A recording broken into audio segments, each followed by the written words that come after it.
Hello everyone, আজকে তোমাদের সাথে একটা অন্য ধরনের ভিডিও শেয়ার করতে চলেছি। লাঞ্চ করে আমি আজকে কি শাড়ি পরবো সব কিছু রেডি করে রাখলাম।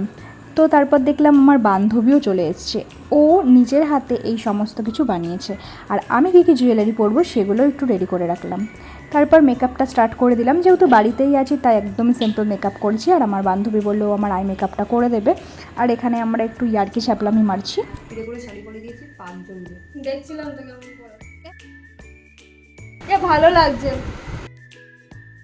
বারান্দায় যদি পুরো কলকা করিস কত নিবি বল? তখন আলাদা কোনো একটা ইয়ে হবে, এখন বলে রাখি। পরে এমন না যে এখন জিজ্ঞেস করছি পরেই করাবো, দেখবো কত করাস। এই তো কদিন পর করবো। ঠিক আছে, কদিন পরে বলবো। তো এরকম কেন সাজছি আজকে সেটা আমি বলে দিই। তো আমার বান্ধবী কলকা শিখেছে, তো প্র্যাকটিস করার জন্য কাউকেই পাচ্ছিল না। তো আমি বললাম ঠিক আছে আমার ওপরে ট্রাই করে দেখ, আমিও দেখবো আমাকে ব্রাইড সাজলে কেমন লাগে। তো তাই জন্য এত কিছু প্রস্তুতি হাঁপিয়ে গেছে। একটা ডিজাইন করে বলছে এক সাইডেই করতে, বাকি এই সাইডটার ফটো তুলতে হবে না। হয়নি এখনো, এটা না, আমাকে তো বলছি সুন্দর করে এডিট করতে হবে, এটাই তো পারি না। তো সাজ একদম শেষের দিকেই চলে এসছে, এরপরও আমাকে আলতা পরিয়ে দিল। তারপর আমি সব জুয়েলারিগুলো পরে দেখছিলাম, তো আমাকে তো পুরো বউ বউ লাগছিলো আমি যখন আয়নায় দেখছি।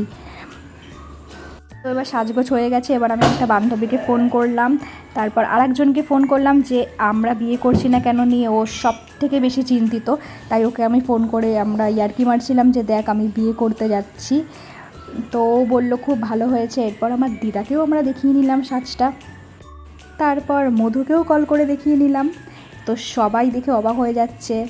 এবার ছোট্ট পুকাইকেও দেখিয়ে নিলাম। তো এবার বান্ধবী একটু ফটোশ্যুট করবে, দেখো ও ফটোশ্যুট করছে, আমার তো দেখেই হাসি পাচ্ছিল ওর ফটো তোলার স্টাইলটা দেখে।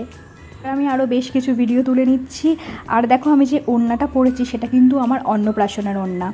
তো ভালোই লাগছিলো, আমাকে একটু গ্রামের বউ টাইপের লাগছে। যাই হোক, কলকাটা কিন্তু খুব সুন্দর করেছে। আর তোমরা যদি কলকা বা গাছকৌটো কোনো কিছু দরকার পড়ে তো তোমরা ওর সাথে কন্ট্যাক্ট করতে পারো। কলকাতা ফ্রিতে করে তো দিয়েছে। আমার সাজ হয়ে গেছে অনেকক্ষণ, এখন মনে হয় প্রায় 7:30 বাজে।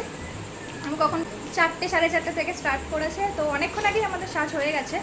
তো মেকআপটা আমি করেছি তাই একদমই ফালতু হয়েছে। আর কলকাটা করেছি আমার এক বান্ধবী, আর এই মুকুটটাও ও বানিয়েছে। তো ও বলছে আমাদের আসছে আদেও। হ্যাঁ, ও বলছে আমাদের অনেক দিনের ইচ্ছা ছিল আমরা সাজবো, তো সেই স্বপ্নটাও পূরণ করে দিয়েছে। আরো কি কি বানিয়েছে? এবার আবার চলে এসেছি ফটো তুলতে। তো অনেক কটাই আমরা ফটো তুলছিলাম, ভিডিও তুলছিলাম। আমার মনে হচ্ছিলো আমাকে সামনে দিয়ে খুবই ভালো লাগছিলো, কিন্তু ক্যামেরাতে অতটা ভালো লাগছিলো না। এবার আমি আমার কাকিকে ফোন করেছিলাম, তো কাকি দেখে খুবই অবাক হয়ে গেছে।